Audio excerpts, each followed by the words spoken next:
working? Afraid so. Whoever comes, I'll kill them. I'll kill them all. Of course you will. Put a little curve on them.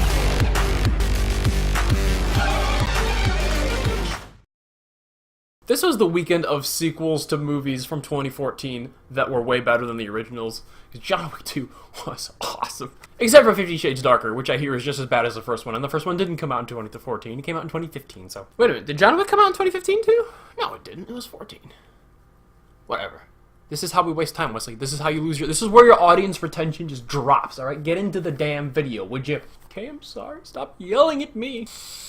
John Wick 2 is like an action film buff's wet dream. Not like in the shitty way of like, oh, it's a callback to 80s action movies with Stallone and Schwarzenegger. As an excuse to me, it's just a shitty generic action movie that doesn't have a plot and it has stupid one-liners. No, I mean like, John Wick kills like 6 people in one take. This movie has some of the best action choreography, cinematography, and lighting ever. The beginning of this movie alone, it's like that one car chase was better than any Fast and Furious movie has ever been. It's like the stuntmen in this movie alone better have gotten huge paychecks because they deserved it. You know what else is nice is when you have an action movie star like Keanu Reeves who can actually do stunt fighting and doesn't need to be shaky cam quick cut up close to hide it. And he's like 100 years old too. I think Tom Cruise and Keanu Reeves are in like a contest of who can get themselves killed in a stunt first because the two of them are the most committed, awesome action actors out there, and I hope they never die. The sound in this movie, too, is fantastic. When he switches to high caliber weapons, you're just like, ah, boom, boom, boom, boom, boom, boom, boom. It's like, oh, my ears. Oh, I love it. Please. If I buy the soundtrack to this movie, I just want the last track to just be a collection of gun sounds. It's just, just in Bo's headphones. You just listen to them go. The visuals in this movie are great, too. Some of the fight locations are, like, in a house of mirrors, so it's all reflected, and there's, like, kind of a neon purple glow or a neon teal glow. They're in an art gallery at one point, so it's like stark white walls with giant blood splatters on them. It looks so good.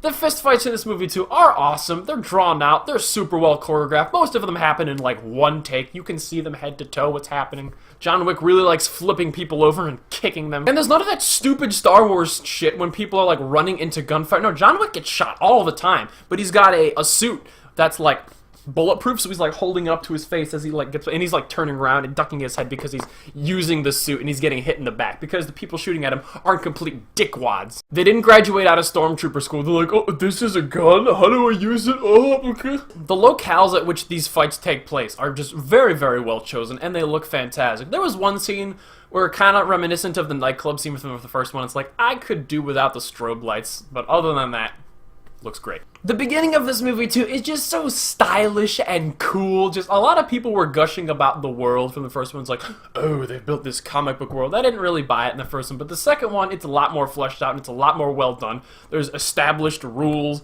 and I feel like there's a TV series of what happened before this. Oh, wait, there is one coming. I mean, I'm not interested in that, but if they make a John Wick 3, which they will, I am there. And they chose really fancy, cool mob boss-like actors like Franco Nero and Ian McShane to be sitting there like, I'm the manager and I'm giving you the rules, and it's just so cool. Lots of suits and coins, and at the beginning, John Wick is like getting stuff ready for his heist. He's like, oh, I need a new suit. Tapered, not what was it called?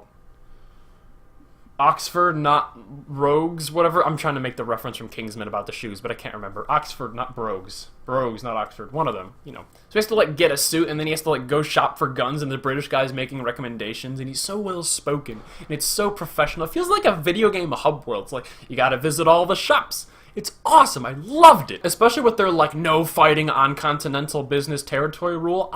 That made for one awesome scene where I was just like, I clapped in the theater. I'm like, that was great. You get claps from me because that was cool. One thing that I think was underutilized was Lawrence Fishburne, because Morpheus and, you know, Neo in a movie again, in an action movie. That should have been a really cool callback, but it was kind of underutilized. I thought the first John Wick was super overrated. The strobe lights from the nightclub just made me want to puke, and it seemed like a very generic action movie that was trying too hard to be cool again like the 90s. And I think the second movie has what the first movie lacked. It has this sense of style, this sense of established world and conflict, and it has a lot more cool in it than I think the first one did. And I had a hell of a lot more fun with the second one than I did. And I'm going to give John Wick 2 an 8 out of 10.